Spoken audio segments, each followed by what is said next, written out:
The gentleman from Prince William, Mr. Anderson. Mr. Speaker, I rise for an introduction and then a point of personal privilege. Gentleman may proceed. Mr. Speaker, ladies and gentlemen of the House, throughout this session we have been honored to have on various occasions in this chamber, up in the gallery, members of the Virginia veterans community, men and women who wore the cloth of our country, men and women who have served our nation and now serve our communities. And they are here today to observe our processes here on the floor. They've been over in the other body. They are now with us here today, and I would ask that you please give a warm house welcome to the men and women who are Virginia veterans.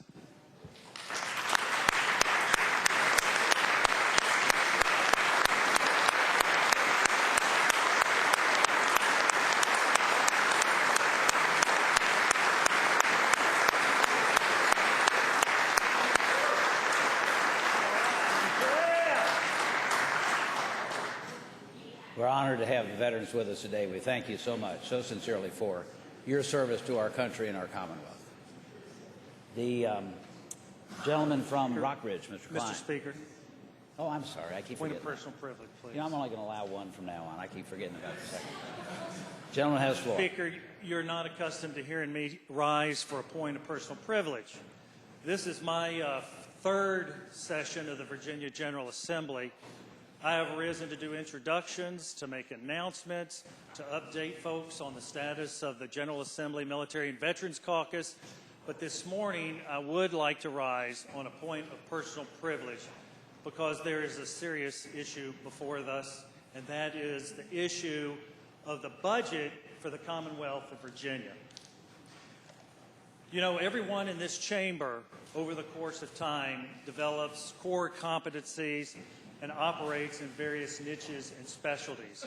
I have done so with several. The one that I'm probably best known for as an Air Force retiree is the military and veterans community of our Commonwealth. And we have others in the chamber who likewise have served.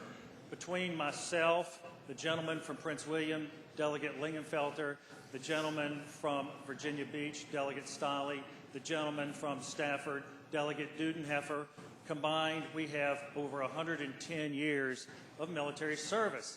And if you combine both sides of the aisle in this chamber who have served not a full career, but at least a tour or two in the uniform of our country, I dare say we would have a couple of centuries of service to America.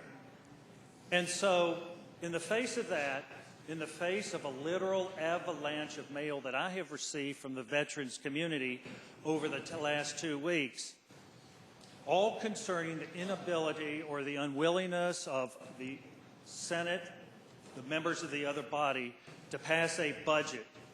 I would like to speak to that because every one of the veterans in this Commonwealth are concerned about this issue. You know, previous speakers on this floor in recent days have spoken about the impact to various communities, family, children, law enforcement, fire and rescue, business, and a whole host of other communities within the Commonwealth, the adverse impacts that will come with a failure to pass an adequate budget. And I'd like to address that from a perspective that has not yet been addressed, and that is from the Virginia veterans community. As chair of the Veterans Caucus, as a member of the Board of Veterans Services, I find myself crisscrossing the state quite frequently over the last 2 years to speak to various veteran groups all across the Commonwealth. And we have a whole huge number of these veterans groups. One of the threads that binds them one to another in the last 2 weeks has been concern about this Virginia budget of ours that cannot seem to get out of the other body. We have nearly 830,000 veterans in the Commonwealth, and the number I've seen for those who actively wear the uniform as active Guard and Reserve members or as families of these active Guard and Reserve members totals some 200,000. So those who have a military and veteran affiliation number over 1 million within this Commonwealth. And a common thread, a common theme, a common message that I am receiving from them is concern about the inability of the other body to move a budget. I have even received email from former Pentagon colleagues now serving in Afghanistan who have expressed the same concerns to me. And that is why I stand here today.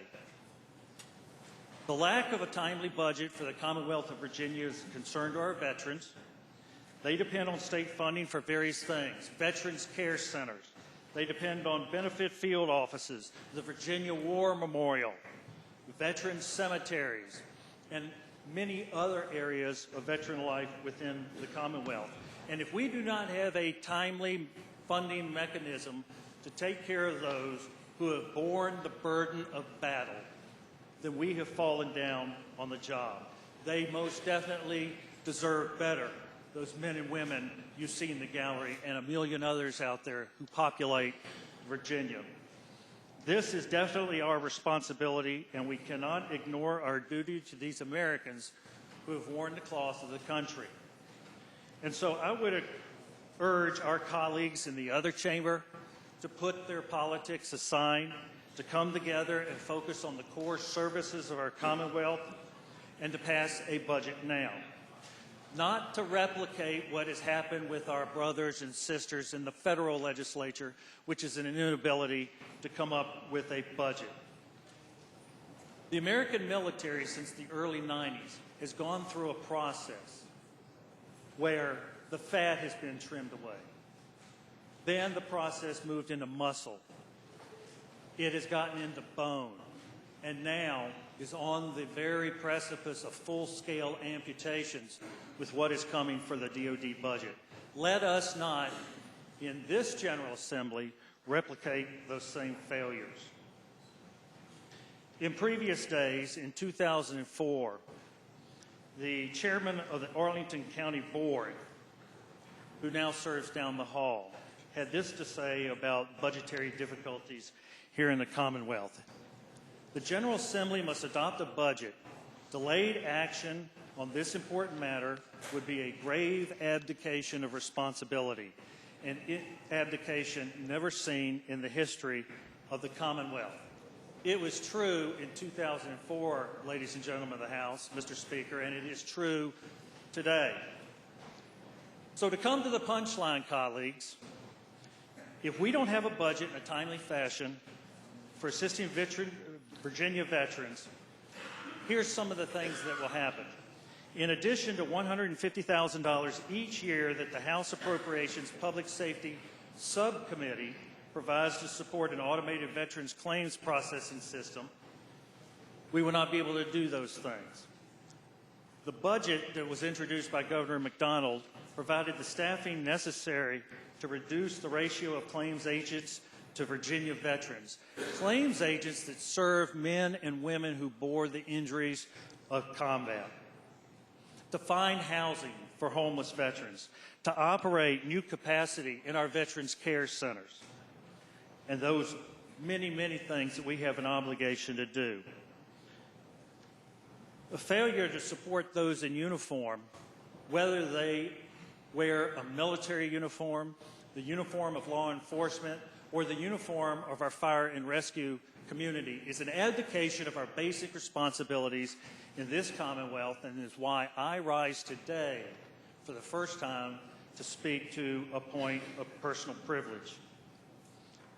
And so, Mr. Speaker, what I would ask, having just spoken of service and sacrifice, of honor and of integrity, of keeping the true faith and allegiance to oaths, whether they are by those in uniform or those of us here in the House, we have just spoken of service and sacrifice, and I would urge that the other party at the other end of this building remember their obligation to serve the Commonwealth and protect the public safety of Virginia's communities. Thank you, Mr. Speaker.